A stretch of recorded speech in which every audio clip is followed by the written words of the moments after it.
Hey guys, welcome to India's largest and the most impactful live learning platform, that is Physics वाला। तो मेरे प्यारे बच्चों, दिल के सच्चों, आज के इस लेक्चर में हम लोग फिजिकल एंड केमिकल चेंजेस को खत्म करने वाले हैं। आप खत्म कैसे करेंगे सुनील भैया? क्या मार देंगे क्या? अरे ऐसे नहीं, मतलब पढ़ के खत्म करने वाले हैं, ठीक है। और पढ़ के कैसे? देखो, इसका अपन क्या खत्म करेंगे। सबसे पहले एनसीईआरटी एक्सरसाइज जो है ना, ये सारे सवाल मैं आपको करवा दूंगा एंड कुछ इंपॉर्टेंट एग्जाम्पलर, एनसीईआरटी की किताब है एग्जाम्पलर, इसको भी अपन सॉल्व कर लेंगे, ठीक है ना। इंपॉर्टेंट एग्जाम्पलर प्रॉब्लम्स को सॉल्व कर लेंगे। तो ये आपकी पूरी कंप्लीट और इसके कुछ इंपॉर्टेंट प्रॉब्लम्स, इनको सॉल्व करके पूरा चैप्टर रिवाइज, ठीक है। तो चालू करें? रेडी है सारे के सारे प्यारे प्यारे बच्चे हैं? रेडी है? हाँ जी भैया, चालू करो। तो स्टार्ट करेंगे विद एनसीईआरटी एक्सरसाइज के साथ, सवालों को प्रैक्टिस करेंगे, है ना, और इससे कंसेप्ट को भी समझ लेंगे, ठीक है भैया। स्टार्ट कीजिए। तो पहला सवाल क्या था हमारे पास? ये था, classify the changes involve in the following processes as physical और केमिकल चेंजेस, ठीक है। तो मैं आपको एक छोटी सी चीज बताऊं, फिजिकल और केमिकल चेंज होते क्या हैं। बहुत सरल भाषा में अगर मैं आपको बताऊं, मान लीजिए मैं एक पेपर ले लेता हूं, है ना। इस पेपर को मैं फाड़ रहा हूं और ये छोटे पीसेस आ जाते हैं। जैसे फॉर एग्जांपल मेरे पास ये पेपर है यहां पर, है ना, और अगर इसको मैं छोटे छोटे पीसेस में फाड़ रहा हूं ऐसे, है ना, ऐसे मैं इसको टीयर कर रहा हूं, ये मैंने कर दिया टीयर, ये मैंने कर दिया टीयर। तो क्या अभी इसमें और इसमें कोई बदलाव है? बदलाव तो है। क्या बदलाव है? शेप एंड साइज चेंज हो गया। तो आप पहले तो बदलाव किसको बोलते हैं? देखिए, पहले कुछ और था ओरिजिनल स्टेट, अभी कुछ और है। पहले एकदम जुड़ा हुआ पेपर था, अभी मैंने फाड़ दिया तो इसके पीसेस हो चुके हैं, अलग हो चुका है। तो बदलाव तो हुआ है, लेकिन किस तरीके का? अब अगर यहां पे चेंज को क्लासिफाई करने की हम बात करें तो चेंजेस के भी बेटा बहुत सारे क्लासिफिकेशंस हैं। आप तो सिर्फ एक ही तरीका क्लासिफिकेशन पढ़ते हैं, फिजिकल एंड केमिकल, इसके अलावा भी है। कोई चेंज नेचर करवा रहा है कि इंसान करवा रहे हैं, तो on the basis of source natural है या मैनमेड है। वो चेंज अच्छा है बुरा है तो डिजायरेबल अनडिजायरेबल, मुझे पसंद है तो डिजायरेबल है, नहीं है तो अनडिजायरेबल है।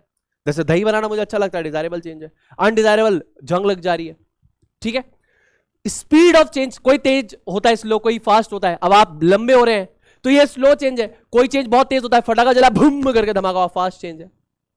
क्लास 6 में आपको पढ़ा था रिवर्सिबल इरिवर्सिबल चेंजेस, जिसमें आप इनिशियल से फाइनल स्टेट पे, फाइनल से वापस इनिशियल पे आ जाए, रिवर्सिबल क्लास 6 में आपने पढ़ा है। इरिवर्सिबल जिसे बदला ना जा सके, है ना।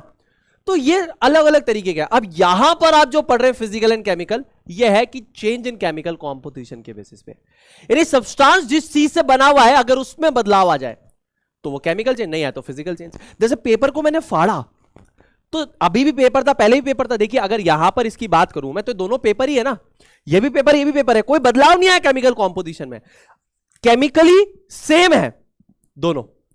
बदलाव किस में आया? शेप और साइज में, फिजिकल प्रॉपर्टीज में बदलाव आया। तो अगर फिजिकल प्रॉपर्टीज में बदलाव आ रहा है तो फिजिकल चेंज, और अगर इसका केमिकल कॉम्पोजिशन बदल जा रहा है, कुछ नया बन जा रहा है, तो केमिकल चेंज। अब इस इंफॉर्मेशन को यूज करते हुए कुछ सवाल करते हैं, तो आपको एक बहुत बेहतरीन सा एक क्लियर सा पिक्चर मिलेगा। फोटोसिंथेसिस। अब ये फोटोसिंथेसिस ये नहीं है फोटो खींच के सिंथेसिस करना, नहीं। फोटोसिंथेसिस, फोटो का मतलब क्या होता है बेटा? फोटो का मतलब होता है सनलाइट या फिर लाइट। फोटो जो शब्द है ये जुड़ा है फोटॉन से, जो लाइट के अंदर पार्टिकल्स होते हैं उनको बोलते हैं फोटॉन्स। क्या बोलते हैं? फोटॉन्स। तो यहां से बात कर रहा है सनलाइट की, और सनलाइट की प्रेजेंस में किसी चीज का सिंथेसिस होना, ये बेसिकली क्या कहलाएगा? ये बेसिकली क्या कहलाएगा? ये कहलाएगा फोटोसिंथेसिस। क्या कहलाएगा? फोटोसिंथेसिस, ठीक है बेटा, बहुत बढ़िया। अब फोटोसिंथेसिस की अगर हम लोग चर्चा करें यहां पे बेटा, तो फोटोसिंथेसिस में क्या होता है? कोई नई चीज बन जाती है। कैसे बनती है सुनील भी एक बार बताएंगे? तो आप लोगों ने पढ़ा होगा कि कार्बन डाइऑक्साइड गैस जो होती है ना, प्लांट्स इसको लेते हैं, साथ में ये क्या करते हैं? पानी लेते हैं, और in the presence of sunlight and chlorophyll, है ना बेटा, ये क्या करते हैं? ये अपना फूड बनाते हैं जिसको आप लोग कहते हैं ग्लूकोज। साथ में रिलीज करते हैं ये बेसिकली ऑक्सीजन, ये कहलाता है फोटोसिंथेसिस। अब क्या ये केमिकल चेंज है? 100% केमिकल चेंज है। इससे रिएक्ट करके कुछ और बन रहा है, केमिकली कोई डिफरेंट सब्सटेंस बन रहा है। तो यहां पे क्या हुआ? कुछ नया बन रहा है। तो ये जो चेंज कहलाएगा ये कहलाएगा केमिकल चेंज। यहां पर कुछ नया बन रहा है, केमिकल कॉम्पोजिशन ऑल्टर हो रही है। ये कार्बन डाइऑक्साइड गैस थी, ये पानी था H2O, बन गया ग्लूकोज C6H12O6।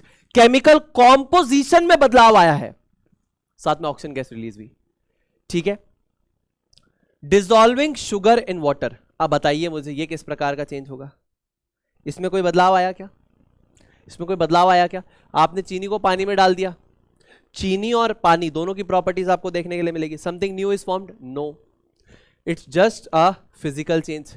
क्या कुछ नया बना यहां पे? नहीं। दोनों की प्रॉपर्टी शो होगी ना, चीनी की भी होगी, पानी की भी होगी। तो अगर आपने पानी के अंदर चीनी को ऐसे घोल दिया, कोई बदलाव थोड़ी आया। कुछ नया बना क्या? कुछ नया बना क्या? नहीं। तो ये बेसिकली क्या हो जाएगा? Physical change. ये मत बोल देना मीठा पानी बन गया। अरे बेटा, दोनों की प्रॉपर्टी शो हो रही है ना, तो कुछ नया कैसे हुआ? वो तो एक दूसरे के साथ बस मिक्स हो गए, मिक्सचर बन चुका है, मिक्स हो गए आपस में, मिक्स हो गए। ठीक है, रिएक्ट नहीं किया, कुछ और बनाया क्या? भाई पानी में तुमने अगर ये चीनी डाली, कुछ और बन जाता, भाई मान लो ऑक्सीजन बन जाती, तो मैं कहता केमिकल चेंज है। कुछ नया नहीं बना, दोनों की प्रॉपर्टी शो कर रहा है, मिक्सचर है, साथ में बैठे हैं बस।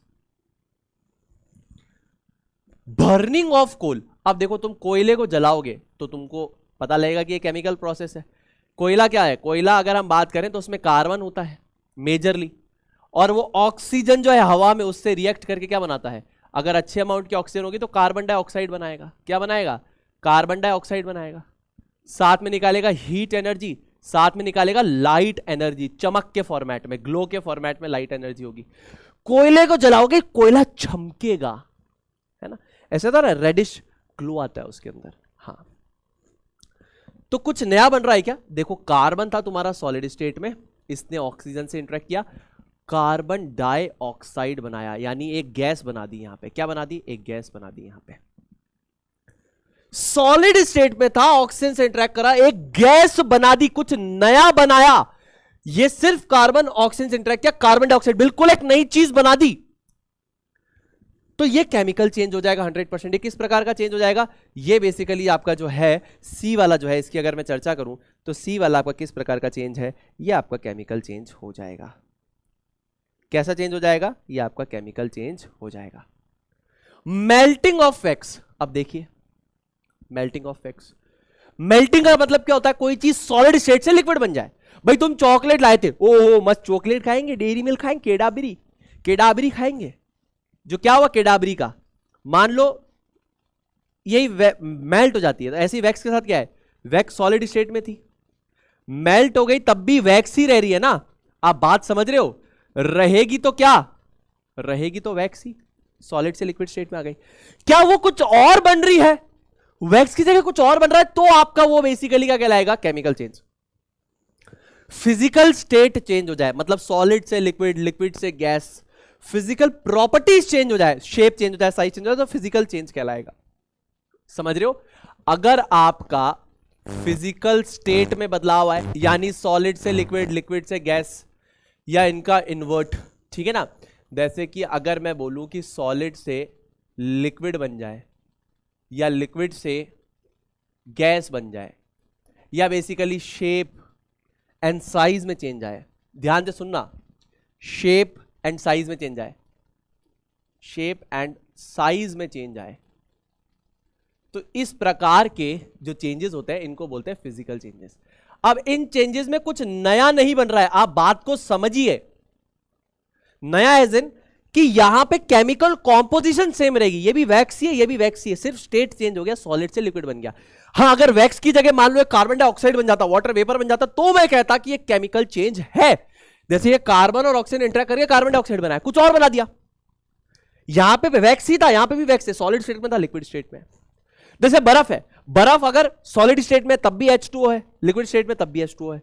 ठंडा करोगे वापस बर्फ पानी बन गया, पानी को वापस ठंडा करो तो बर्फ बन जाएगा। कुछ नया नहीं बन रहा, फिजिकल स्टेट में चेंज आ रहा है, सॉलिड से लिक्विड, लिक्विड से गैस, गैस से लिक्विड, लिक्विड से सॉलिड, ऐसा। समझ रहे हो? तो ये फिजिकल चेंज हो जाएगा। किस प्रकार का चेंज हो जाएगा? फिजिकल चेंज हो जाएगा। किस प्रकार का चेंज हो जाएगा? फिजिकल चेंज हो जाएगा। बहुत बढ़िया। Beating aluminium to make aluminium foil, यहां पर अगर एल्यूमिनियम को एल्यूमिनियम फॉइल में कन्वर्ट करोगे तो क्या चीज में चेंज आएगा? शेप एंड साइज में चेंज आएगा। केमिकल कॉम्पोजिशन चेंज होगी क्या? मुझे इतना बताओ, समझदार हो तुम। एल्यूमिनियम को मार के तोड़ के फॉइल बना दिया, कुछ नया बना क्या? रहेगा तो एल्यूमिनियम ही ना। अगर मार रहे हो, कुछ कर रहे हो और मान लो एल्यूमिनियम की जगह एल्यूमिनियम ऑक्साइड बन जाता, कुछ और बन जाता, केमिकल कॉम्पोजिशन कुछ और है, तो केमिकल चेंज, वरना फिजिकल चेंज रहेगा। क्या रहेगा? फिजिकल चेंज ही रहेगा। क्या रहेगा? फिजिकल चेंज ही रहेगा बेटा। उसके बाद डाइजेशन ऑफ फूड, यानी खाने का डिजेशन होना, खाने का डाइजेशन होना, खाना डाइजेस्ट हो रहा है। अब खाना डाइजेस्ट होता है जब, तो बेसिकली नई चीजें बनती है ना, नई चीजें बनेगी। आपके खाने का डाइजेशन होगा तो मेजरली सारी चीजें आपकी क्या है? ग्लूकोज के फॉर्मेट में आ रही, ताकि आप उससे एनर्जी प्राप्त कर सके, रेस्पिरेशन हो सके। तो चीजें बदल रही हैं, केमिकल कॉम्पोजिशन बदल रही है ना।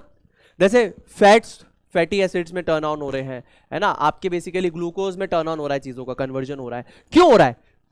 उससे आपका जब ग्लूकोज, आप ऑक्सीजन गैस लेते हो तो फिर रेस्पिरेशन होता है। Glucose plus oxygen will give carbon dioxide plus water vapour plus energy, ताकत, जो एनर्जी आपको मिलती है वो वहीं से मिलती है। तो यस, ये भी क्या है? ये भी आपका बेसिकली केमिकल चेंज है। Something new is formed, chemical composition change होता है, केमिकल चेंज है। ठीक है, तो क्या मैं आपको एक फील दिलवा पा रहा हूं क्या? एनसीईआरटी एग्जाम्पलर ये एक्सरसाइज के सवाल सॉल्व करके क्या आपको एक फील आ पा रहा है कि ये आपका केमिकल चेंज क्यों है, ये आपका फिजिकल क्यों है, ये आपका केमिकल क्यों है, ये आपका फिजिकल क्यों है, ये आपका फिजिकल क्यों है, ये आपका केमिकल क्यों है? आई होप आपको समझ में आ रही है बात। ठीक है, एक और सवाल, अगले सवाल पे चलते हैं, सेकंड सवाल पे चलते हैं और देखते हैं यहां पर हम लोग इन कंसेप्ट्स को कितना अप्लाई कर पा रहे हैं। State whether the following statements are true और फॉल्स। स्टेटमेंट्स दे रखी हैं, सत्य है कि असत्य है। In a case statement is false, write the corrected statement in a notebook. आप देखिए, अगर गलत है तो सही लिख दो।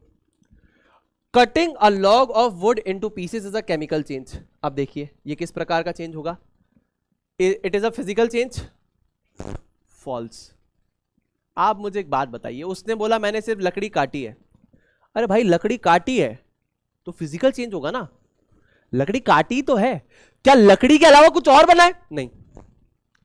अब मान लीजिए एक लॉग ऑफ वुड था, ऐसे मान लीजिए ऐसा था ये, है ना, इसको इसने भाई ने क्या किया, इसको इसने कट करा, ठीक है, और मान लीजिए ऐसे छोटे छोटे पीसेस बना दिए। मुझे एक बात बताओ, अभी भी लकड़ी था, अभी भी लकड़ी है, बस शेप एंड साइज चेंज हुआ है। किस चीज में बदलाव आया? मुझे बताओ किस चीज में बदलाव आया? Only shape and size changes. सिर्फ शेप एंड साइज में ही तो बदलाव आया भाई, शेप एंड साइज चेंजेस। क्या यहां पर आप ये कह सकते हो कि ये लकड़ी और ये लकड़ी नहीं है, कुछ और बन चुका है? नहीं, ऐसा नहीं हुआ है। तो ये किस प्रकार का चेंज है? ये बेसिकली आपका फिजिकल चेंज है। ये वाला किस प्रकार का चेंज है? Cutting a log of wood into pieces. अब मैं यहां पे करेक्टेड यही लिख दे रहा हूं कि यहां पे आपको क्या लिखना चाहिए था, इज अ फिजिकल चेंज। और अगर और एडवांस बच्चे हैं आप, ये ऐसे कट करके मैंने लिख दिया फिजिकल चेंज होगा, ठीक है ना। अगर ये आप लिखेंगे तो ये फॉल्स स्टेटमेंट है, एक्चुअली करेक्ट होना चाहिए स्टेटमेंट, इसकी वजह से गलत है, तो यहां पे होना चाहिए था फिजिकल चेंज होना चाहिए था, ठीक है। अब और अगर आप समझदार बच्चे हैं, मतलब अगर आपने क्लास 6 को सीरियसली पढ़ा है, मुझे पता है आपने पढ़ा होगा, अच्छे बच्चे हैं, तो आप मुझे बताइए कि आप यहां से वापस यहां आ सकते हैं, इससे यहां आ सकते हैं, ये रास्ता पॉसिबल नहीं है। तो cutting a log of wood into pieces is a physical change as well as irreversible. Physical change तो है एज वेल एज इरिवर्सिबल भी है।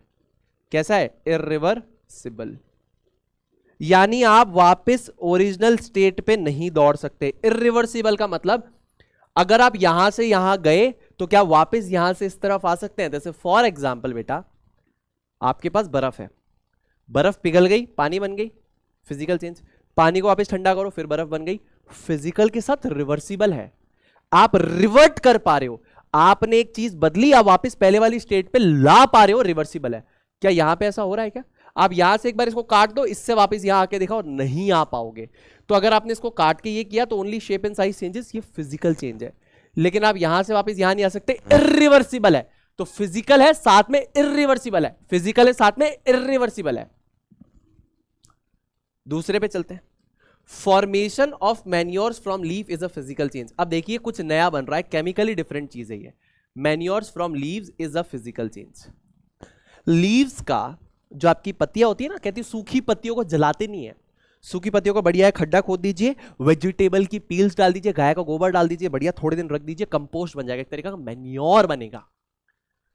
तो ये तो कुछ और बन रहा है ना, समथिंग एल्स इज फॉर्म्ड, कुछ नया बन रहा है। तो क्या ये फिजिकल चेंज है? नहीं, ये फिजिकल चेंज तो नहीं है, ये तो केमिकल चेंज है। कुछ नया बन रहा है। मैन्योर क्या है? डिकॉम्पोजिशन प्रोसेस से बन रही है, कुछ नया बन रहा है। फॉल्स। ये किस प्रकार का चेंज होगा? अगर इसकी बात की जाए तो ये बेसिकली कैसा होगा? ये बेसिकली केमिकल चेंज होगा। इनकरेक्ट चीज यहां पे क्या है कि आपने लिखा है फिजिकल, ये एक्चुअली होना चाहिए था chemical change. Something new is getting formed, है ना। तो एक तरीके से अगर मैं देखूं तो जब आपका लीव्स का डिकॉम्पोजिशन होगा जमीन के अंदर, तो ये डिकॉम्पोजिशन बनाएगा ये मैन्योर, जिसकी केमिकल कॉम्पोजिशन क्या होगी बेटा? इससे डिफरेंट होगी, इससे डिफरेंट होगी। इसकी केमिकल कॉम्पोजिशन लीव से डिफरेंट होगी। ठीक है जी भैया। केमिकल कॉम्पोजिशन का मतलब होता है कोई चीज किससे बनी हुई है। जैसे अगर मैं अपनी बॉडी की केमिकल कॉम्पोजिशन की बात करूं तो मैं ऐसे बोलूंगा कि मेरी बॉडी के अंदर कितना परसेंट कार्बन है? मेरी बॉडी में 18% कार्बन है। फ्लूइड मीडियम की बात करूं तो मेरी बॉडी में 70% पानी है। इस तरीके से केमिकल कॉम्पोजिशन के बेसिस पे बात कर रहा हूं। ठीक है सर, ये वाला पार्ट खत्म हुआ, ये वाला पार्ट खत्म हुआ। इस वाले पार्ट पे चलते हैं। Iron pipes coated with zinc do not get rusted easily.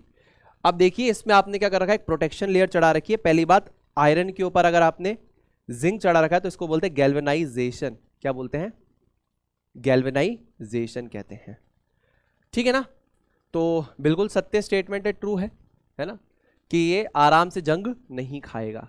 ठीक है ना, आराम से जंग नहीं खाएगा, जिंक उसको बचाएगा। ट्रू स्टेटमेंट है, कोई दिक्कत नहीं है। Iron and rust are the same substances, ये बेसिकली आपका हो जाएगा फॉल्स स्टेटमेंट। देखिए आयरन और रस्ट क्यों अलग अलग है मैं आपको बताता हूं। आयरन क्या है? Iron only Fe। ठीक है।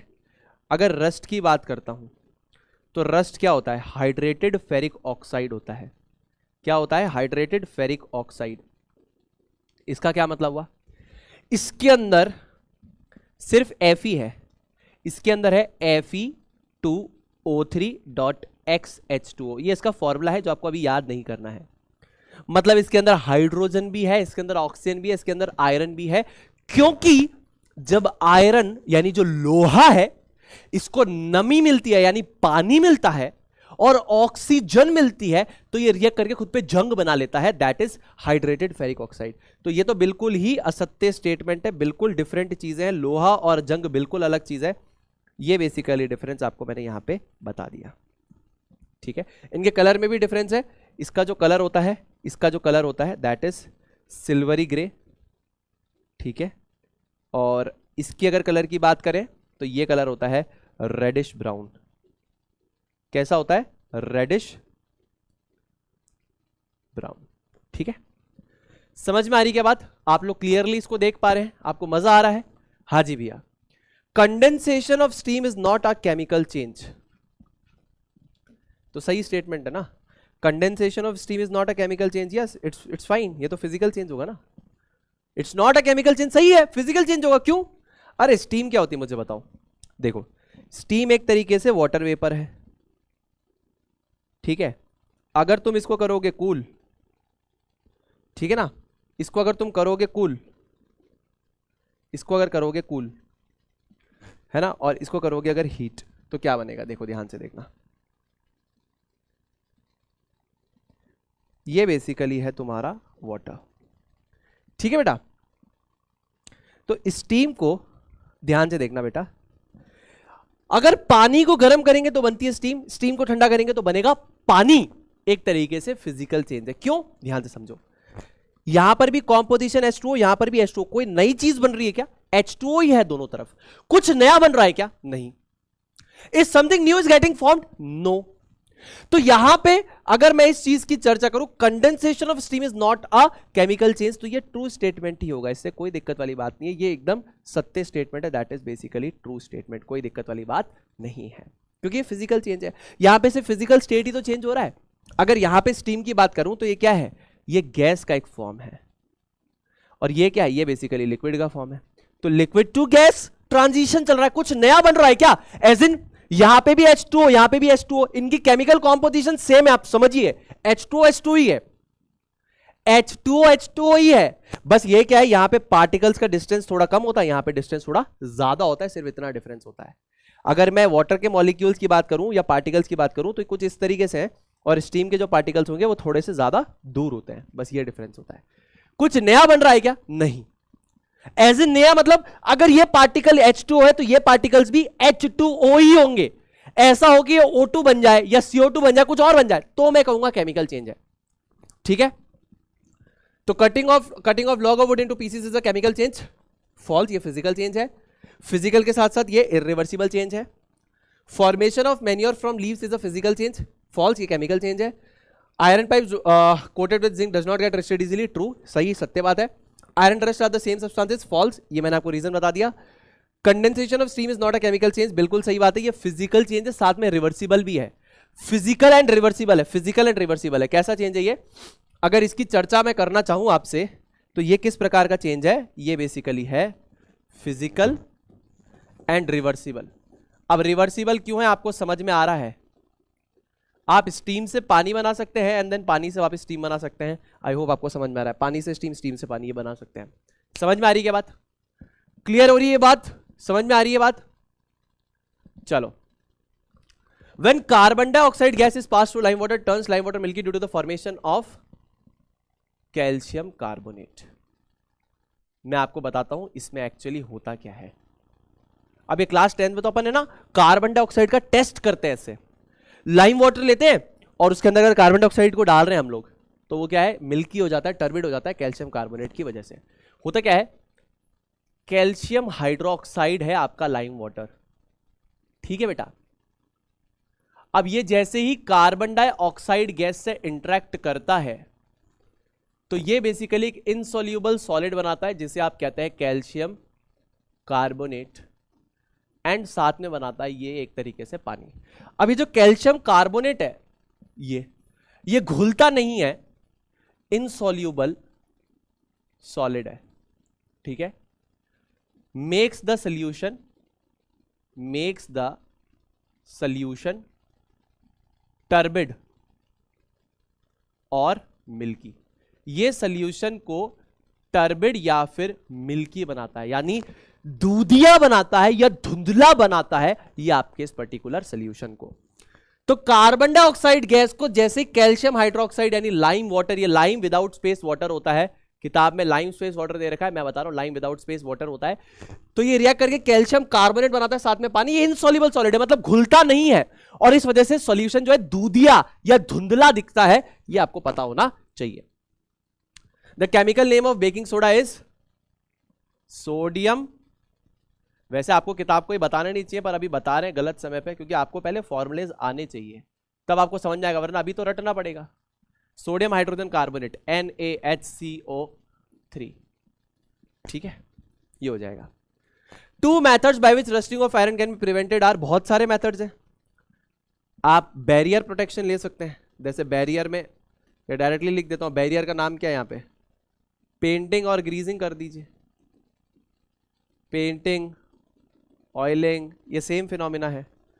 दूसरा गैल्वेनाइजेशन आपके कोर्स में है ना, तो एक तरीके से क्या होगा, गैल्वेनाइजेशन में आपने जिंक लगा दिया और पेंटिंग और ग्रीजिंग या पेंटिंग और ऑयलिंग में आपने पेंट लगा दिया, ऑयल लगा दिया, ग्रीस लगा दिया। अब इससे कैसे बचेगा, लोहे को क्या चाहिए, जैसे फॉर एग्जांपल लोहे की बात करूं, लोहे को जंग लगाने के लिए क्या चाहिए, मान लीजिए लोहा है, आयरन है, आयरन मतलब लोहा, आयरन को क्या मिलेगा, ऑक्सीजन मिलेगा या फिर बेसिकली पानी, है ना। इन दोनों की जरूरत पड़ेगी, इन दोनों की जरूरत पड़ेगी तभी इस पे जंग लगेगी। लेकिन अगर तुम इसके ऊपर क्या कर दो, इसके ऊपर तुमने पेंट लगा दिया, क्या लगा दिया, ऐसे पेंट लगा दिया, या बेसिकली तुमने क्या कर दिया, ग्रीस लगा दिया, ऑयल लगा दिया, तो मुझे बताओ क्या ये इसके कनेक्ट में आ पाएंगे, क्या ये इसके कनेक्ट में आ पाएंगे?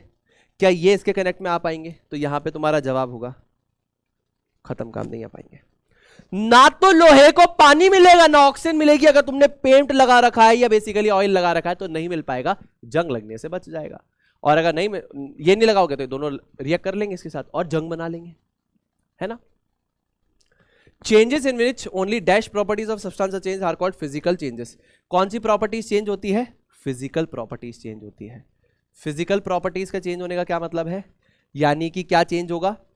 इसका शेप चेंज हो सकता है, साइज चेंज हो सकती है, फिजिकल स्टेट चेंज हो सकती है, यानी सॉलिड से लिक्विड, लिक्विड से गैस, ठीक है ना। इन चीजों में बदलाव आएगा तो फिजिकल चेंज कहलाएगा। Changes in which new substances are formed are called chemical changes, यानी नई चीजों का निर्माण हो रहा है। केमिकल कॉम्पोजिशन क्या है? बदल रही है।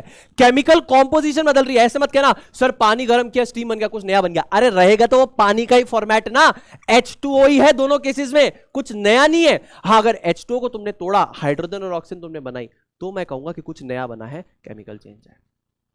केमिकली कुछ नया बनना चाहिए, ठीक है। अगला सवाल, when baking soda is mixed with lemon juice bubbles are formed with the evolution of a gas, what type of change is it? Explain. जैसे फॉर एग्जाम्पल आप ले लेते हैं यहां पे बेकिंग सोडा, ठीक है ना।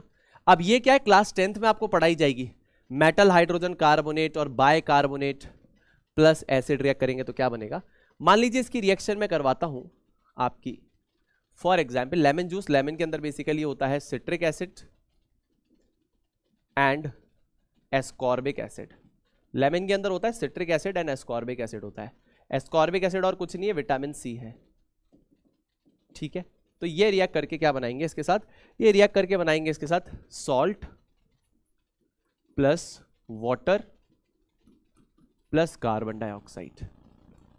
Salt plus water plus carbon dioxide बनाएंगे। ध्यान से सुनिए मैंने क्या बोला, baking soda plus citric acid and ascorbic acid, ये आपका लेमन के अंदर प्रेजेंट होता है। लेमन के अंदर दो एसिड्स प्रेजेंट है, एक तो है सिट्रिक एसिड ये वाला और दूसरा है एस्कॉर्बिक एसिड। यहां पे है बेकिंग सोडा, तो baking soda when reacts with this it will form salt plus water plus carbon dioxide. अब कौन सी गैस का निर्माण हो रहा है? कार्बन डाइऑक्साइड गैस का निर्माण हो रहा है यहां पे। क्या कुछ नया बन रहा है? केमिकली देखेंगे तो नया बन रहा है। कार्बन डाइऑक्साइड ये कहीं यहां पे ठीक है, नहीं, कुछ नया बन रहा है, केमिकल चेंज है, ठीक है। ये किस प्रकार का चेंज है? ये एक आपका चेंज है केमिकल चेंज, बिकॉज यहां पर क्या है, कुछ नया बन रहा है, केमिकल चेंज। एंड इसको क्या बोलते हैं? इसके प्रोसेस को क्या बोलते हैं? Process of chemical change. इसको क्या बोलते हैं?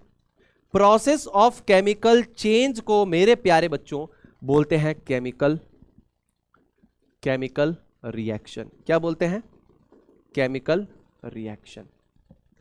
इस प्रोसेस को बोलते हैं केमिकल रिएक्शन, यानी यहां पे केमिकल रिएक्शन हो रही है। आई होप आपको समझ में आ रहा है मेरे प्यारे बच्चों।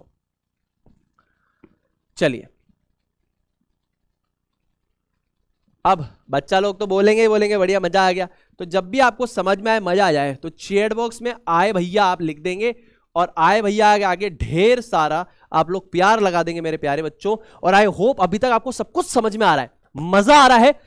इन चीजों को जैसे मैं एक्सपेरिमेंटली भी बताता हूं, आप जाके उनको करें। मैं चाहता हूं कि आप एक्सपेरिमेंट्स के थ्रू भी अपनी लर्निंग को एनहेंस करें बेटा, ठीक है। मम्मी पापा की सहायता आप ले सकते हैं और फिर उनको करिए, ठीक है भैया। When a candle burns, अभी देखिए क्या बहुत ही प्यारा सवाल है। Both physical and chemical changes takes place. Identify these changes. Give another example of a familiar process where both the physical and the chemical changes takes place. ठीक है, तो देखिए मैं इसमें चाहता हूं एक्सप्लोरेटिव होमवर्क देना। अब एक्सप्लोरेटिव होमवर्क में क्यों दूंगा मैं आपको रीजन भी बताऊंगा। पहले मैं आपको ये कंसेप्ट डिटेल में समझाऊंगा। I will explain you the concept in depth, पूरा डेप्थ में समझाऊंगा, वक्त लूंगा, फिर मैं आपको बोलूंगा कि आपको इसको ढूंढना है। अब ध्यान से इसको देखिएगा, इसको ऑब्जर्व कीजिएगा ध्यान से। ये कह रहा है जब कैंडल जलती है, मोमबत्ती जलती है, तो ये फिजिकल और केमिकल चेंज दोनों है। दोनों कैसे? दोनों कैसे हो सकता है? जल रही है तो केमिकल रिएक्शन कुछ नया बन रहा होगा, दोनों कैसे है सुनील भैया? ध्यान से देखना। मान लो मैंने एक मोमबत्ती ली, ठीक है ना, ये मोमबत्ती ली मैंने, और इसको एक्सपेरिमेंटली ऑब्जर्व करने के लिए मैं क्या करता हूं, इसी शेप का एक कांच का आप केस ले लीजिए जिसके अंदर इसको रखेंगे। ऐसे बहुत सारे केसेस मिलते हैं जिसके अंदर मोमबत्ती को लोग डाल के रखते हैं फिर उसी के अंदर वापस जलाते हैं, तो ऐसे केसेस भी मिलते हैं, है ना। केस मतलब जिसके अंदर ये रखा हुआ है, और ये बेसिकली है विक। अब सबसे पहले आप देखिए, जब आपको कैंडल जलाने वाले हैं तो इतनी थी आपकी मोमबत्ती, क्या बोलते हैं इसको, मोमबत्ती, क्या बोलते हैं, मोमबत्ती, ठीक है। अच्छा, अब कैंडल जो है वो किससे बनती है, कैंडल बनती है एक तरीके का वैक्स होता है जिसे हम बोलते हैं पैराफिन वैक्स, ठीक है ना, पैराफिन वैक्स। और पैराफिन वैक्स क्या होता है बेटा, पैराफिन वैक्स होता है हाइड्रोकार्बन। हाइड्रोकार्बन क्या होता है सुनील भैया, हाइड्रोकार्बन का मतलब है बेटा कि ये किससे बनी हुई है, ये बनी हुई है बेटा हाइड्रोजन से, एंड बेटा ये बनी हुई है आपके कार्बन से। मेरी बात को बहुत गौर से और ध्यान से सुनिएगा, मैंने बोला ये बनी हुई है हाइड्रोजन से और ये बनी हुई है कार्बन से, so it is basically made up of hydrogen and carbon. ये पैराफिन वैक्स है। Paraffin wax is also known as, एक पैराफिन वैक्स एक तरीके का हाइड्रोकार्बन है, हाइड्रोकार्बन मतलब हाइड्रोजन कार्बन से बनी हुई है ये आपकी मोमबत्ती। अब आपने मान लीजिए इसको 2 घंटे जलाया, ठीक है ना, आपने इसको क्या जलाया, आफ्टर 2 आवर्स आपने इसको ऑब्जर्व किया, आपने 2 घंटे जलाया, ये जल रही थी, यहां से आपने इसको जलाना स्टार्ट किया, और 2 घंटे के बाद आप ऑब्जर्व क्या करेंगे, वो बहुत इंपॉर्टेंट है, ध्यान से देखना। 2 घंटे के बाद आप क्या ऑब्जर्व करेंगे, इसको देखते हैं। 2 घंटे के बाद आप क्या ऑब्जर्व करेंगे, इसको देखते हैं। ये जली होगी, तो आपको पता है जब मोमबत्ती जलती है तो इसके आसपास की जो वैक्स है ये बेसिकली क्या है, मेल्ट होती है ना, मेल्ट होती है ना, और कुछ वैक्स आपकी जलेगी भी। समझ में नहीं आया सुनील भैया, तुम ये मानो कि जब तुम 2 घंटे के बाद देखोगे तो तुम्हारी जो वैक्स है ना, वो तुमको इतनी मिल रही है, ठीक है ना, इतनी मिल रही है, ठीक है। और ये मानो कि पूरी पूरी जल गई थी, ऊपर से लेके नीचे तक मेल्ट हो गई थी, और 2 घंटे के बाद ये वापस इतनी तुमको मिली, इतनी मिली है। 2 घंटे में पूरी ये पिघल भी गई थी और उसके बाद तुमको ये इतनी मिली है। अब ये इतनी जो मिली है ये क्या है, इसको थोड़ा सा यहां पे समझते हैं। यहां पर अगर मैं इसकी यहां तक की बात करूं, ये वाला डेटा की बात करूं, इतने डेटा की बात करूं, ये से लेके ये और ये, तो इनमें क्या क्या चेंजेस हुए, आइए इसको ऑब्जर्व करते हैं। यहां से लेके यहां तक क्या हुआ, यहां से लेके यहां तक क्या हुआ, यहां से लेके यहां तक क्या हुआ, आपकी कैंडल जल गई। इतनी मोमबत्ती तो आपको इतना मोम तो वापस नहीं मिल रहा है, इतना मोम आपका केमिकल रिएक्शन दे चुका होगा। इतना जो आपका हाइड्रोकार्बन है, इतना जो आपका ये जो वैक्स है, इस वैक्स के साथ क्या हुआ होगा, इस वैक्स की बर्निंग हो गई होगी। इतना वैक्स जो है वो आपका बर्निंग ऑफ वैक्स हो गया होगा। अब मैंने आपको बताया कि जो वैक्स होता है वो किससे बनता है, हाइड्रोकार्बन से बनता है।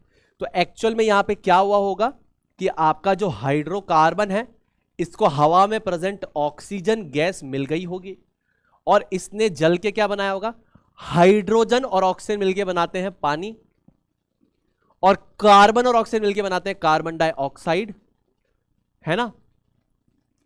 साथ में इसने निकाली होगी हीट, साथ में इसने निकाली होगी लाइट एनर्जी, ठीक है। इसको थोड़ा नीचे लिख देता हूं और ध्यान से अभी आप इस पे एम्फेसिस पे करेंगे, बहुत मस्त चीज है ये, बहुत बढ़िया कंसेप्ट है ये। तो कार्बन डाइऑक्साइड साथ में हीट साथ में लाइट। अब समझना ये क्या हो रहा है कि इतना जो हाइड्रोकार्बन था, इतना जो मेरा वैक्स था वो जल चुका है, उसने केमिकल चेंज शो किया है। वो हाइड्रोकार्बन था, उसने ऑक्सीजन से इंटरेक्ट किया और उसने क्या बना लिया, वाटर और कार्बन डाइऑक्साइड बना लिया, यानी कुछ और बना लिया।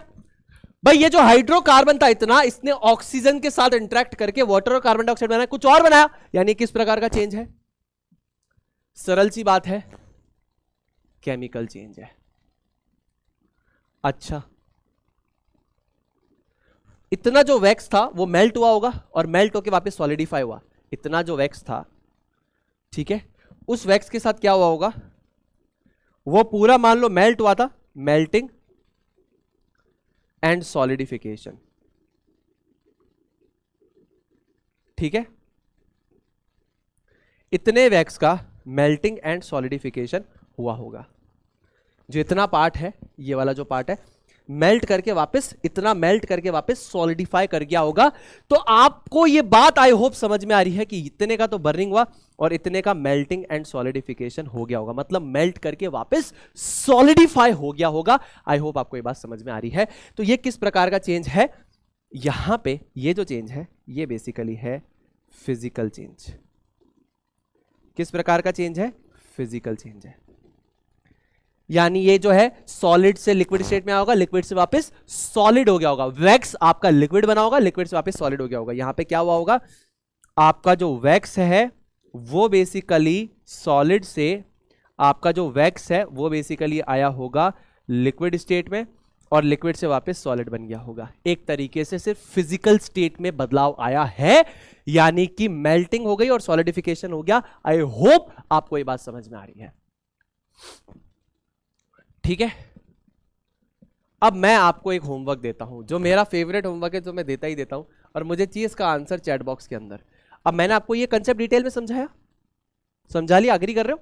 हाँ, आप मुझे ऐसा अनदर एक फेमिलियर एग्जाम्पल दोगे, आप चाहो तो आप रिसर्च भी कर सकते हो, और मुझे ऐसा जो सेम एग्जाम्पल होगा वो आप मुझे कमेंट सेक्शन में बताओगे। आए भैया तो आप लोगे, साथ में आप मुझे इसका एक फेमिलियर एग्जाम्पल भी दोगे। आई होप मैं आपको अच्छे से समझा पाया हूं, किसी को कोई भी दिक्कत नहीं आई है। इसका जो ये फ्लेम स्ट्रक्चर है या जो कैंडल है, ये सब क्लास 8th में अपन पढ़ेंगे, लेकिन अभी ये वाला कंसेप्ट आई होप आपको समझ में आया होगा। How would you show that setting of curd is a chemical change? अब ये आप कैसे बताएंगे जो दही बनती है वो एक केमिकल चेंज है? बहुत सरल सी बात है। दही बनती कैसे है, ओरली बताता हूं। दही कैसे बनती है भाई, अपन दूध को गर्म करते हैं 45 डिग्री से 50 डिग्री सेल्सियस पे, है ना, मतलब और ज़्यादा टेम्परेचर पे भी करते हैं, 80 से 90 डिग्री सेल्सियस, फिर उसको ठंडा करते हैं। ठंडा करते हैं 40-45 डिग्री सेल्सियस पे आया, एक दिन पुराना दही उसमें डाल देते हैं, उसको ढक के रख देते हैं, दही बन जाता है। अभी होता क्या है, दूध में ना 2 प्रोटीन्स होते हैं, मिल्क में 2 प्रोटीन्स होते हैं, एक होता है वे और एक होता है केजीन। कौन सा? केजीन। वे प्रोटीन होता है और दूसरा प्रोटीन होता है केजीन प्रोटीन होता है ना। होता क्या है, ये जो केजीन प्रोटीन है ना, ये जो केजीन प्रोटीन है, तो तुम्हारा एक बैक्टीरिया होता है लैक्टोबैसिलस। ये बैक्टीरिया जो है ये कर्ड के अंदर होता है, इन कर्ड, ठीक है ना, लैक्टोबैसिलस बैक्टीरिया। ये बेसिकली क्या जनरेट करता है, ये जनरेट करता है लैक्टिक एसिड। क्या जनरेट करता है? Lactic acid. और ये लैक्टिक एसिड क्या करता है, इस प्रोटीन का, ये जो केजीन प्रोटीन है, इसको एक तरीके से हम बोलेंगे कोआगुलेट करता है, ठीक है ना। इस प्रोटीन के स्ट्रक्चर को ऐसे बदलता है, इसके स्ट्रक्चर को ऐसे बदलता है कि ये क्या कर देता है, एक फ्रजाइल सॉलिड बन जाता है, कुछ नया ही बना देता है, क्योंकि इसके पूरे के पूरे स्ट्रक्चर को, पूरे ढांचे को चेंज कर देता है। ये पूरा ढांचा जो केमिकल कॉम्पोजिशन है पूरा चेंज कर देता है, ठीक है। तो दूध के अंदर ये 2 प्रोटीन्स होते हैं। लैक्टोबैसिलस बैक्टीरिया जो आप एक दिन पुराना दही डाल रहे हैं, एक दिन पुराना दही जो आप डाल रहे हैं दूध के अंदर, वो इस एसिड के थ्रू इसके प्रोटीन्स को क्या कर देगा, फ्रेजाइल सॉलिड में कन्वर्ट कर देगा, एक तरीके से डीनेचुरेशन ऑफ प्रोटीन कर देगा। तो ये किस तरीके का चेंज हो जाएगा, ये बेसिकली हो जाएगा आपका केमिकल चेंज। कैसा चेंज हो जाएगा, ये हो जाएगा केमिकल चेंज।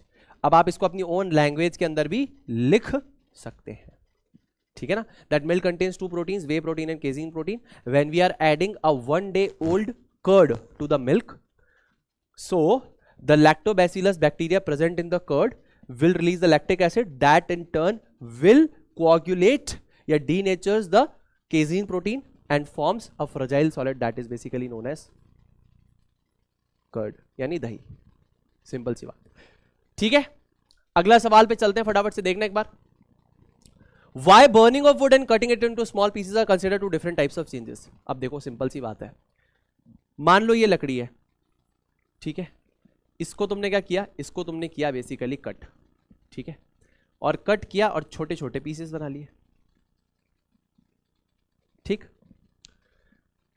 केमिकली क्या थी, वुड थी। केमिकली ये भी क्या है, वुड है, ये भी क्या है, वुड है, ये भी क्या है, वुड है। क्या चेंज हुआ यहां पे, चेंज हुआ है यहां पे shape and size. Shape and size changes. ठीक, ये तो पहला केस हुआ।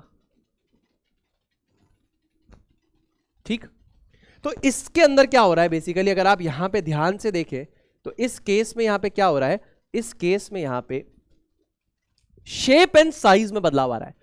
केमिकली तो लकड़ी है, पहले भी लकड़ी थी, अभी भी लकड़ी है, सिर्फ और सिर्फ शेप एंड साइज में डिफरेंस आ रहा है। तो ये किस प्रकार का चेंज होगा, ये आपका होगा फिजिकल। साथ में मैंने अभी थोड़ी देर पहले बताया था कि आप लकड़ी से वापस इधर नहीं जा सकते, लकड़ी के छोटे पीसेस से इधर नहीं जा सकते। आपने जो छोटे पीसेस काटे हैं इससे आप बड़ा पीस नहीं बना सकते, तो इरिवर्सिबल भी है। तो ये किस प्रकार का चेंज हो जाएगा, ये हो जाएगा फिजिकल तो है ही है, क्योंकि शेप एंड साइज में चेंज हो रहा है, कुछ नई चीज नहीं बन रही है। केमिकली ये भी वुड है, ये भी वुड है, कुछ नया नहीं बना, सिर्फ शेप एंड साइज चेंज हुई, तो फिजिकल है। साथ में क्या आप यहां से इधर जा सकते हैं, नहीं, काम खत्म। ठीक है भैया, दूसरी चीज पे फोकस करते हैं, दूसरी चीज पे फोकस करते हैं। अगर आप इस लकड़ी को जला दे तो, ये आपने लकड़ी ली और इस लकड़ी को आपने जला दिया, यानी एक तरीके से आपने क्या किया, बर्निंग ऑफ वुड किया। अब बर्निंग ऑफ वुड तो एक केमिकल प्रोसेस हो रहा है, क्यों, क्योंकि बेसिकली यहां पे आपकी एशेस, राख आपको मिलेगी, साथ में आपको हीट मिलेगी, साथ में आपको लाइट एनर्जी मिल रही है। अब लाइट एनर्जी यहां पे किस फॉर्मेट में है, जब आप कोयले को जलाते हैं तो उस केस में चमक यानी ग्लो के फॉर्मेट में होती है। जैसे आपने जब अगरबत्ती जलाई होगी तो एक चमक आती है, वैसी आप मोमबत्ती जलाते हैं तो लाइट एनर्जी ऐसी लपटों की फॉर्मेट में होती है, जिसको बोलते हैं फ्लेम। ऐसी लपटें निकलती है ना मोमबत्ती जलाने पे, ये लकड़ी जलाने पे, इसको बोलते हैं लाइट एनर्जी, फ्लेम के फॉर्मेट में। ठीक है, तो कुछ नया बन रहा है यहां पे, कुछ नया बन रहा है, ये लकड़ी नहीं है। अब यहां पे क्या बन रहा है, एशेस बन रही है, क्या ये लकड़ी है? यहां पे राख मिलेगी तुमको, क्या वो लकड़ी है? नहीं, वो लकड़ी नहीं है। तो ये किस प्रकार का चेंज हो जाएगा, ये केमिकल हो जाएगा। अच्छा, अब क्या तुम वहां से वापस इसको बना सकते हो, क्या इधर ये वापस आ सकता है, क्या वापस लकड़ी बना सकते हो? नहीं, ये क्लास 6 में तुमको मैंने पढ़ाया था, चेंजेस अराउंड अस में। तो एक केमिकल के साथ साथ कैसा हो जाएगा, केमिकल एंड इररिवर्सिबल। ठीक है, तो फिजिकल चेंज रिवर्सिबल इरिवर्सिबल दोनों हो सकते हैं, सिमिलरली केमिकल चेंज भी रिवर्सिबल इरिवर्सिबल दोनों हो सकते हैं। यहां पे जो हमने केमिकल चेंज का एग्जांपल लिया वो इरिवर्सिबल हो रहा है, और फिजिकल चेंज जो है वो भी इरिवर्सिबल होगा।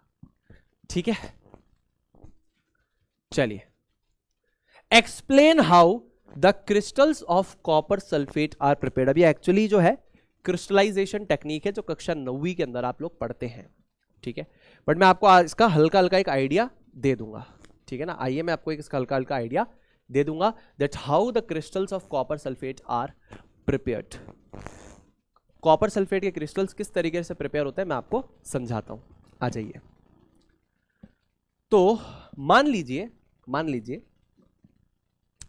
आपके पास पाउडर्ड है, पाउडर के फॉर्मेट में है, पाउडर्ड क्रिस्टल सल्फेट है, पाउडर्ड कॉपर सल्फेट है, या आप मान लीजिए आपके पास एक ऐसा कॉपर सल्फेट है जिसमें कोई इंप्योरिटी है, यानी गंदा है, वो इंप्योर कॉपर सल्फेट है। सरल सी बात हो गई, ठीक है ना, ये एस छोटा आएगा, ये आ गया। तो आप क्या करिए, आप बेसिकली इसको डिसॉल्व इन वाटर, आप पानी में इसको घोलिए बढ़िया से। ठीक है, डिसॉल्व इन वाटर, तो ये क्या बन जाएगा, ये बन जाएगा कॉपर सल्फेट सोल्यूशन। अब मान लेते हैं कि कोई इंप्योरिटी भी इसके अंदर प्रेजेंट होगी, तो उसको बाहर निकालना होगा हमें। तो कॉपर सल्फेट सोल्यूशन हमें पहले तो मिल गया, ये कौन से कलर का होता है, ये बेसिकली नीले कलर का होता है। अरे नीले गगन के तले मेरे दोस्त यूं चले, तो कॉपर सल्फेट का पाउडर है, इंप्योर कॉपर सल्फेट है, पानी में घोला, तो ये आपका सोल्यूशन बनेगा नीले कलर का।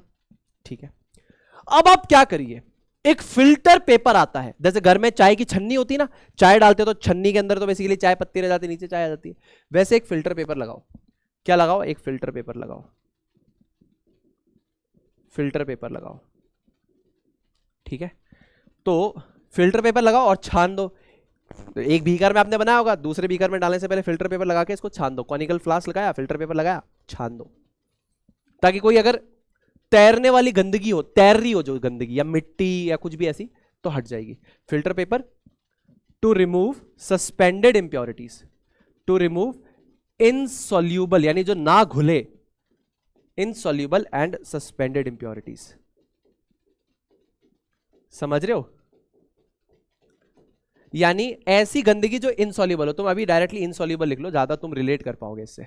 इनसॉल्यूबल यानी जो घुल नहीं रही है उस सोल्यूशन में या पानी में घुल नहीं रही है, वो इनसॉल्यूबल इंप्योरिटी जो है उनको तुमने फिल्टर पेपर से निकाल दिया और तुमको क्या है, फिल्टर्ड कॉपर सल्फेट सोल्यूशन मिला। फिल्टर्ड कॉपर सल्फेट सोल्यूशन मिला, फिल्टर्ड कॉपर सल्फेट सोल्यूशन मिल गया। तो मैंने यहां पे तुम्हें क्या बोला, पाउडर्ड कॉपर सल्फेट लिया तुमने या इम्प्योर कॉपर सल्फेट लिया जिसमें कुछ गंदगी है, इसको पानी में घोला, कॉपर सल्फेट सोल्यूशन मिला नीले कलर का, फिल्टर पेपर पे लगाया ताकि आप एक इंसॉल्युबल इंप्योरिटी जो भी इसके अंदर से वो आप इसको रिमूव कर सके, एंड देन आपको मिला फिल्टर्ड कॉपर सल्फेट सोल्यूशन। बहुत बढ़िया, फिल्टर्ड कॉपर सल्फेट सोल्यूशन मिल गया। अब आप इसको क्या करेंगे, आप इसको बहुत जोरदार तरीके से हीट करेंगे, यानी आप इसको गर्म करेंगे, हीट करेंगे ताकि आपका मैक्सिमम जो है, मैक्सिमम सॉल्वेंट इवेपोरेट हो जाए, ताकि आपका मैक्सिमम सॉल्वेंट जो है वो इवेपोरेट हो जाए। मैक्सिमम सॉल्वेंट क्या है, यहां पे जो पानी है मैक्सिमम सॉल्वेंट वो इवेपोरेट हो जाए, उड़ जाए उड़ जाए उड़ जाए उड़ जाए उड़ जाए। ठीक है, बहुत बढ़िया। तो आपको यहां क्या मिलेगा, आपको यहां पे मिलेगा saturated solution of copper sulphate. Saturated solution मिलेगा आपको कॉपर सल्फेट का। किसका? कॉपर सल्फेट का सैचुरेटेड सॉल्यूशन आपको मिलेगा। सैचुरेटेड सॉल्यूशन मतलब maximum amount of copper sulphate है पानी के अंदर। अब आप इसको क्या कर दो, रूम में ठंडा करने रख दो, allow it to cool, allow it to cool यानी ठंडा करने के लिए आप इसको रख दो। अब एक मस्त बात बताता हूं मैं आपको, जब भी आप किसी सॉलिड पदार्थ को किसी लिक्विड के अंदर घोलते हैं और अगर आप टेम्परेचर घटाते हैं तो उसके जो घुलने की तादाद यानी जो परसेंटेज है, रेट है, वो घट जाएगी, हमेशा याद रखना। अब मैंने इसको जैसे ठंडा करने के लिए रखा ना, तो बहुत सारा जो आपके अंदर इसके अंदर जो कॉपर सल्फेट है क्रिस्टल्स है वो बाहर आ जाएंगे। ठीक है ना? सो सॉल्युबिलिटी यानी घुलने की tendency, solubility of copper sulphate decreases, solubility of copper sulphate decreases. जैसे ही बेटा याद रखिए टेम्परेचर घटता है, आपकी सॉल्युबिलिटी जो है वो बेसिकली जो है वो घट जाती है, घुलने की टेंडेंसी घट जाती है। अब वो सॉल्युबिलिटी अगर उसकी घट जाएगी तो क्या करेगा वो क्या आ जाएगा, वो बाहर आ जाएगा क्रिस्टल्स बनके, separates out as crystals of copper sulphate. ठीक है, थोड़ा सा आपके लिए डिफिकल्ट है लेकिन आपके लिए हम बना के भी दिखा देंगे आपको, है ना, इस पे एक बढ़िया वीडियो बना के दिखाएंगे। तो मैंने यहां पे क्या बोला, मैंने बोला आप पाउडर्ड कॉपर सल्फेट या इम्प्योर कॉपर सल्फेट लीजिए, इसको आप पानी में डिसॉल्व करवाइए, कॉपर सल्फेट का सोल्यूशन बना दीजिए नीले कलर का, इस पे फिल्टर पेपर से पास करा के जो इनसॉल्युबल जो ना घुलने वाली इंप्योरिटी से गंदगी उसको हटा दीजिए, फिल्टर पेपर पे अटक जाएगी, आपके पास सोल्यूशन आ जाएगा। उस सोल्यूशन को बहुत हीट कर दीजिए ताकि मैक्सिमम अमाउंट ऑफ पानी उड़ जाए। फिर उसके अंदर क्या होगा, सैचुरेटेड सोल्यूशन आपको मिल चुका है, यानी जिसके अंदर maximum amount of solute is dissolved in a solvent at a given temperature. बहुत जितना मैक्सिमम सोल्यूट डिसॉल्व हो सकता था, यानी कॉपर सल्फेट जितना मैक्सिमम डिसॉल्व हो सकता था उतने सॉल्वेंट में वो हो गया है, वो सैचुरेटेड सोल्यूशन है तुम्हारे पास, तुमने पानी मेजरली उड़ा दिया है। इसको ठंडा करने रख दो, ठंडा करने रखोगे तो सॉल्युबिलिटी सी घटेगी, ये बेसिकली जो है क्रिस्टल्स के फॉर्मेट में सोल्यूशन से बाहर आ जाएगा। जैसे चीनी के क्रिस्टल्स होते हैं वो भी ऐसे ही बनते हैं, चीनी के जो क्रिस्टल्स होते हैं वो भी ऐसे ही होते हैं, ऐसे ही बनते हैं, ये बाहर आ जाएगा। इस प्रोसेस को बोला जाता है क्रिस्टलाइजेशन। क्या बोला जाता है? क्रिस्टलाइजेशन। और ये एक प्रकार का फिजिकल चेंज है, यहां पे कोई नई चीज नहीं बना रहे हो तुम, बस उसके स्टेट यानी उसका जो शेप एंड साइज है उसको आप लोग चेंज कर रहे हो, बाकी और कुछ नहीं कर रहे। पहले भी कॉपर सल्फेट था, अभी भी कॉपर सल्फेट ही है, दोनों में कोई बदलाव नहीं है, पहले भी कॉपर सल्फेट था, अभी भी कॉपर सल्फेट ही है, शेप एंड साइज ओरिएंटेशन का तरीका चेंज हो गया। ठीक है, चलो समझ में आ रही है बात? क्लियर हो रही है बात? मजा आ रहा है? बहुत बढ़िया, आगे चलेंगे। अब ये तो बहुत ही सरल सवाल है। Explain how painting of an iron gate prevents it from rusting. मैंने बताया भी था। मान लो कि ये आपका कोई गेट है, ठीक है, ये आपको कोई गेट है, ऐसा लोहे का बना हुआ है, ये यूं, ठीक है ना, ये लोहे का गेट बना हुआ है, ठीक है ना, ये आयरन गेट है। अब इसके किसी एक पार्ट को मैं जूम करके बना देता हूं, इस पार्ट को जूम करके बना देता हूं। अब ये किससे बना हुआ है? ये बना हुआ है आयरन से, ठीक है। मान लो कि तुमने क्या कर दी, पेंटिंग कर दी, ये तुमने पेंट कर दिया, ठीक है। अब आयरन को जंग खाने के लिए क्या चाहिए? आयरन को जंग खाने के लिए चाहिए एक तो हवा में प्रेजेंट ऑक्सीजन, और दूसरा चाहिए पानी या बेसिकली वाटर वेपर। वाटर या वाटर वेपर, या तो वाटर लिक्विड स्टेट में चला जाए या वाटर वेपर नमी चढ़ जाए। अब इसके होते हुए क्या आयरन के कांटेक्ट में आ पाएगा? नहीं। क्या ये आ पाएगा? नहीं। ये दोनों चाहिए, दोनों ही नहीं आ पाएंगे। बस बच गया, बच गया। इस तरीके के प्रोटेक्शन का एक नाम है, इसको पता है क्या बोलते हैं? इसको बोलते हैं बैरियर प्रोटेक्शन। क्या बोलते हैं? Barrier protection of iron. क्या बोलते हैं? इसको बोलते हैं बैरियर प्रोटेक्शन ऑफ आयरन। एक तरीके से तुमने ऑक्सीजन, वाटर वेपर और आयरन के बीच में एक बैरियर क्रिएट कर दिया, जैसे तुम्हारे मम्मी पापा करते हैं। तुम अंदर बैठे होते हो लेकिन तुम्हारा कोई शैतान दोस्त आता है, मम्मी पापा बाहर जाते हैं, बोलते हैं हाँ वो तो है ही नहीं यार। बैरियर कौन हुआ? Mummy papa. ऑक्सीजन और वाटर वेपर कौन हुए? तुम्हारे शैतान दोस्त। आयरन कौन हो गए? तुम। बच गए, बढ़िया। से OP in the chat box Sunil भैया, पापा मम्मी बचाते हैं। हाँ जी बेटा। चलो पब्लिक क्या बोलेगी? पब्लिक बोलेगी आए भैया, आए भैया, आए भैया, आए भैया, आए भैया, आए भैया, आए भैया, आए भैया, आए भैया, आए भैया, आए भैया, आए भैया। चलो, explain why rusting of iron is faster in the coastal areas than in the deserts. क्यों होती है? सरल सी बात है। रस्टिंग ऑफ आयरन यानी लोहे पे जंग लगना, तो इसके लिए हमें क्या क्या चीजें चाहिए? ठीक है ना, आयरन के ऊपर जंग लगने के लिए हमें क्या क्या चाहिए? ऑब्वियसली एक तो आयरन चाहिए, और इसके जो फैक्टर्स है, एक चाहिए ऑक्सीजन और दूसरा चाहिए वाटर या फिर वाटर वेपर। हवा में प्रेजेंट नमी से भी हो सकती है, ठीक है ना। तो फैक्टर्स जिनसे रस्टिंग होती है, फैक्टर्स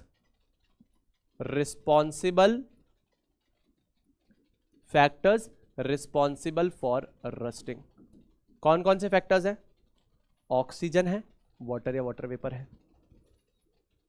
तो अगर मैं आपसे बात करूं कोस्टल एरियाज की, कोस्टल एरिया मतलब समुद्र के पास वाले इलाके, और मैं बात करूं डेजर्ट एरिया की, ठीक है, तो यहां पे वाटर वेपर का कंटेंट क्या होगा? वाटर वेपर हाई होगी। वाटर वेपर कंटेंट यहां पे क्या होगा भाई? कोस्टल एरिया, समुद्री इलाकों में क्या होगा? वाटर वेपर का कंटेंट इसके कंपैरिजन में, डेजर्ट के कंपैरिजन में क्या होगा? हाई होगा। Water vapour content relatively low होगा।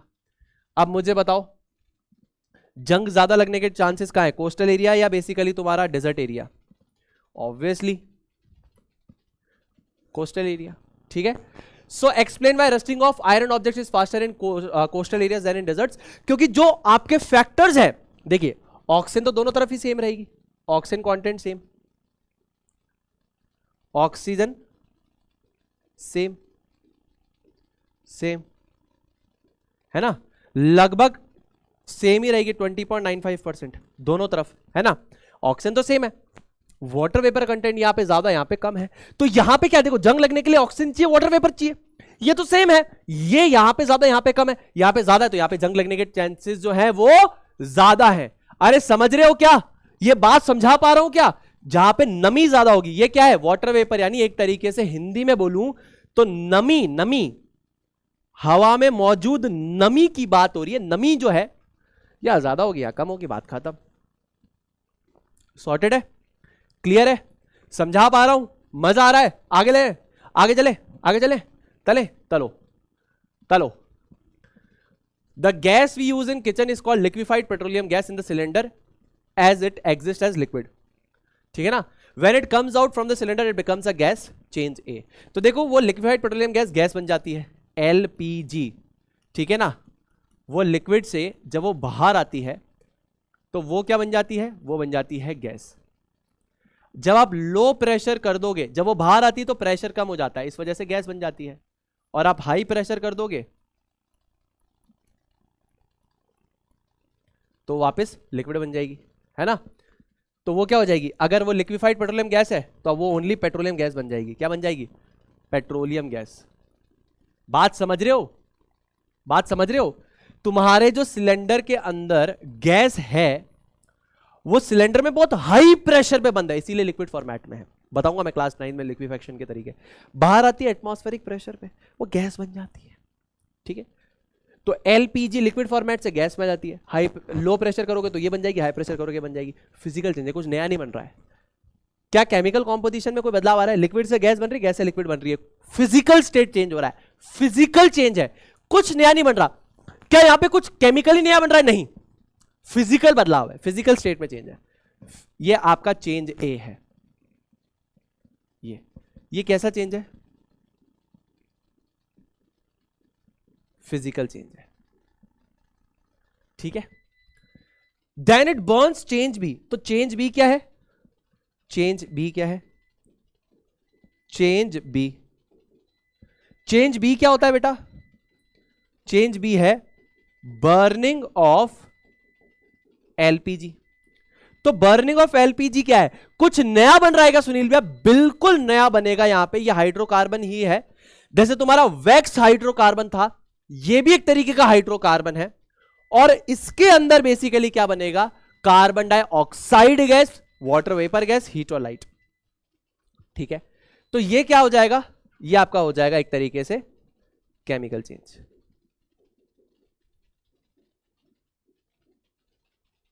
ठीक है। कैसा चेंज हो जाएगा, केमिकल चेंज। क्योंकि जब आप एलपीजी को जलाते हैं, तो लिख देता हूं भले अगर तुमको चाहिए, तो एलपीजी क्या एक तरीके से हाइड्रोकार्बन ही है ना, हाइड्रोकार्बन प्लस अच्छे अमाउंट की ऑक्सीजन मिलेगी, तो तुमको क्या मिलेगा, कार्बन डाइऑक्साइड मिलेगा। अब इसके बहुत सारे केसेस हैं, लेकिन अभी तुम्हारे को मैं एक बेसिक केस बता रहा हूं कुछ, ताकि तुमको एक अंडरस्टैंडिंग मिल जाए। साथ में बहुत ज्यादा हीट निकलती है तभी तो खाना पकता है, और साथ में लाइट एनर्जी निकलती है, किस फॉर्मेट में बताना एक बार, नीले कलर की फ्लेम्स निकलती है, नीले कलर की लपटें निकलती है। तो बस भैया ये तो बढ़िया हो गया, गेम ओवर हो गया, ठीक है ना। तो पहले वाले चेंज में लिक्विड से गैस बन रही है, गैस से लिक्विड बनेगी वापस, अगर आप हाई प्रेशर दे देंगे तो कोई नया चीज नहीं बन रही है, फिजिकल चेंज। दूसरा वाला है केमिकल चेंज। केमिकल चेंज ये इसलिए है क्योंकि यहां पे क्या हो रहा है, हाइड्रोकार्बन प्लस ऑक्सीजन मिलकर carbon dioxide plus water vapour plus heat plus light, कुछ नया बन रहा है, ठीक है। तो चेंज ए और चेंज बी के बारे में अगर हम चर्चा करें तो यहां पे आपको क्या देखने के लिए मिलेगा, उसको आप समझिए। Choose the correct one. Process A is a chemical change, B is a chemical change, yes. A and B are chemical changes, none of this is a chemical change, नहीं। तो करेक्ट आंसर हो जाएगा 2, ठीक है। सिर्फ यही chemical change है, ये फिजिकल चेंज होगा। एनएरोबिक बैक्टीरिया, एनएरोबिक बैक्टीरिया यानी जो एब्सेंस ऑफ ऑक्सीजन के अंदर रेस्पिरेशन करता है या किसी चीज का ब्रेकडाउन करता है, digest animal waste and produce biogas. Biogas क्या होती है, बायोगैस क्या होती है, mixture of methane, carbon dioxide etcetera. इन गैसेस का बेसिकली जो मिक्सचर होता है इसको कहते हैं बायोगैस, ठीक है। So the biogas is then burned as a fuel, change B. इसको जला दिया अपन ने, जला दिया तो कुछ नया बनेगा। So the statements pertaining to this changes, choose the correct one. So क्या आपका फर्स्ट वन जो है केमिकल चेंज है, देखिए कुछ नया बना रहा है, एनएरोबिक बैक्टीरिया कुछ नया बना रहा है, डिकॉम्पोजिशन कर रहा है, एक तरीके से डिग्रेडेशन कर रहा है, ब्रेकडाउन कर रहा है, आप ये कह सकते हैं, ठीक है। And then biogas is then burned as a fuel, ये दोनों ही केमिकल चेंज होंगे, ये भी केमिकल चेंज होगा, ठीक है।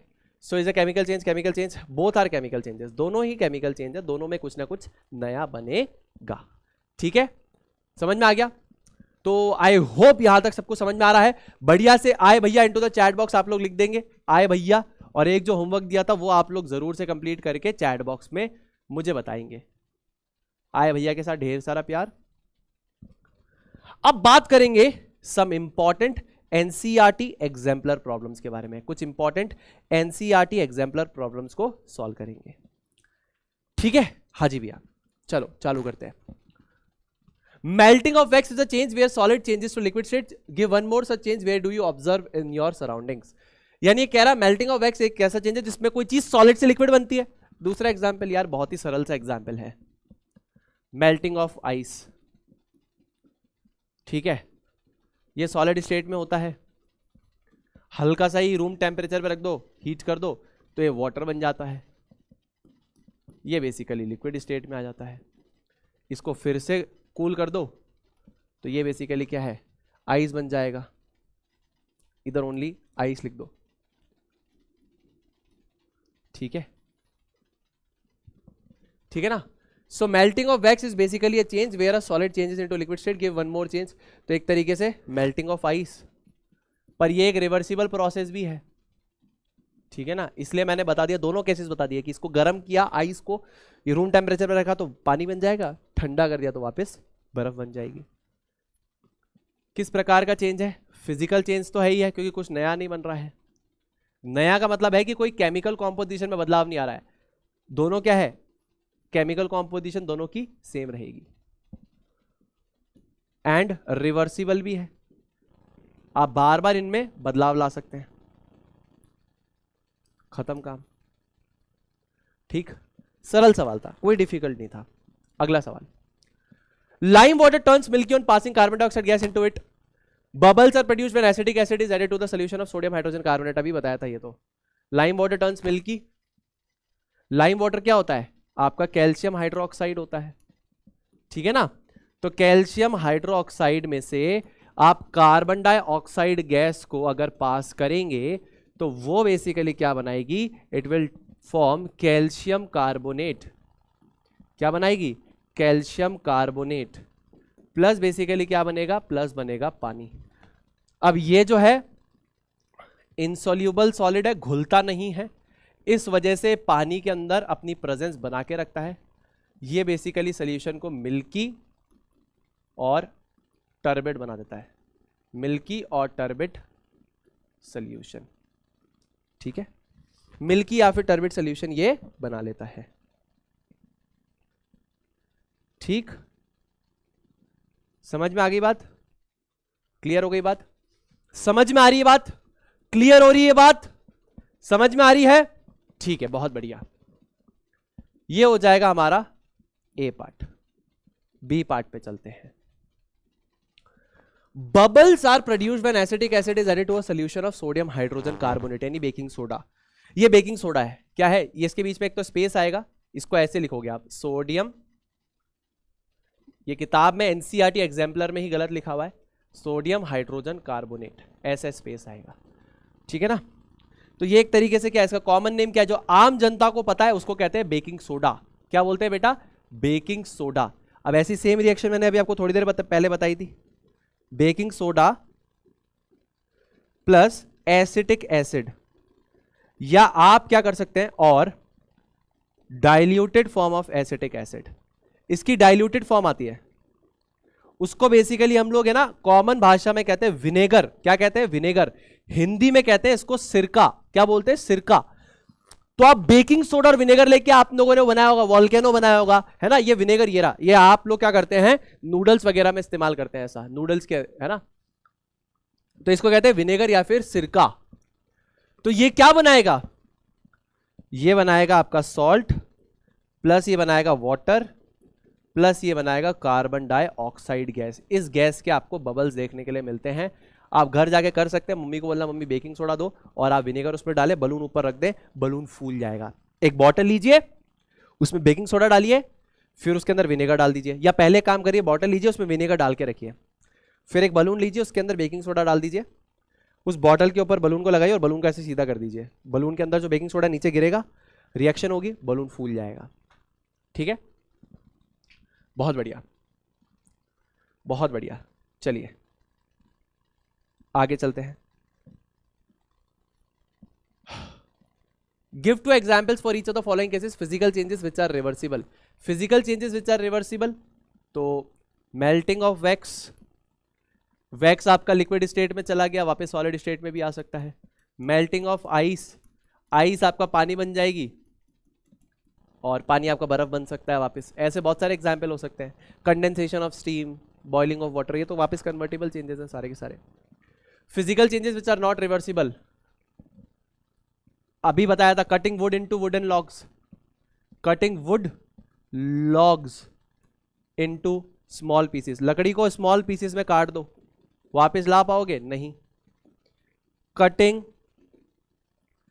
Paper into small bits, paper को बहुत छोटे छोटे टुकड़ों में काट दीजिए, क्या वापस पेपर बना पाएंगे? नहीं। ऐसे टन्स ऑफ एग्जाम्पल हो सकते हैं।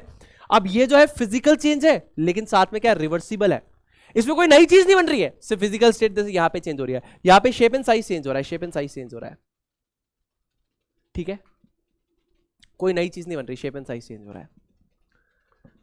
2 examples of chemical changes, rusting of iron, जल्दी से बताइए, रस्टिंग ऑफ आयरन, दही बनने के प्रोसेस को बोलते हैं कर्डलिंग ऑफ मिल्क, क्या बोलते हैं? कर्डलिंग ऑफ मिल्क, यानी दही का बनना। बहुत सारे हो सकते हैं, तो ये सारे के सारे एग्जाम्पल्स हो जाएंगे केमिकल चेंजेस, ठीक है। अगले सवाल पे चलते हैं, मैं चाहता हूं आप लोग फटाफट सॉल्व करें। Give an example of a chemical reaction for each of the following situations. Chemical reaction मतलब it is the process of chemical change, process of chemical change को हम लोग क्या बोलते हैं? प्रोसेस ऑफ केमिकल चेंज को हम लोग बोलते हैं केमिकल रिएक्शन।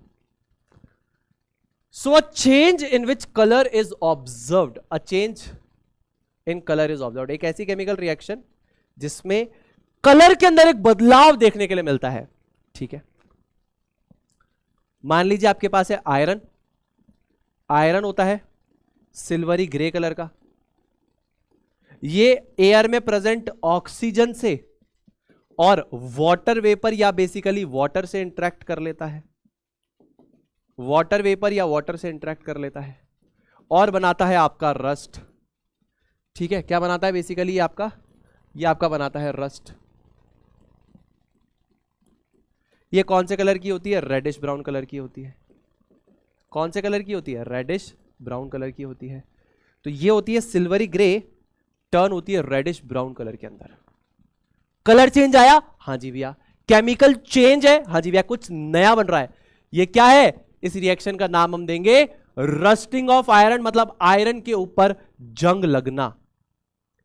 आयरन जब ऑक्सीजन और वाटर वेपर से इंटरेक्ट करेगा, रस्ट बनाएगा, रेडिश ब्राउन कलर की होगी, सिल्वरी ग्रे कलर की होगी, ठीक है। गैस इज इवॉल्व्ड, अभी थोड़ी देर पहले आपको बताया, लास्ट पेज पे ही बताया, उससे पहले ही बताया था, बेकिंग सोडा वाली रिएक्शन बताई, या बेसिकली आप एसिटिक एसिड से रिएक्ट कराओ या citric acid, ascorbic acid, lemon juice से रिएक्ट कराओ, कोई दिक्कत नहीं है। तो मैं एसिटिक एसिड ले लेता हूं।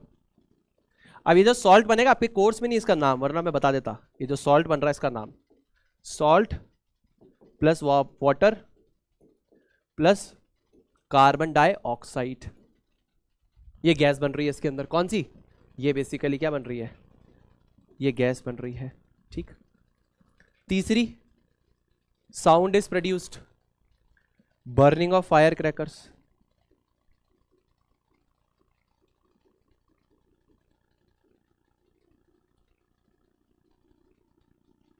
ठीक है। तो यहां पे क्या केमिकल रिएक्शन का एग्जाम्पल देना था, इस चीज के लिए तो दे दिया हमने, है ना।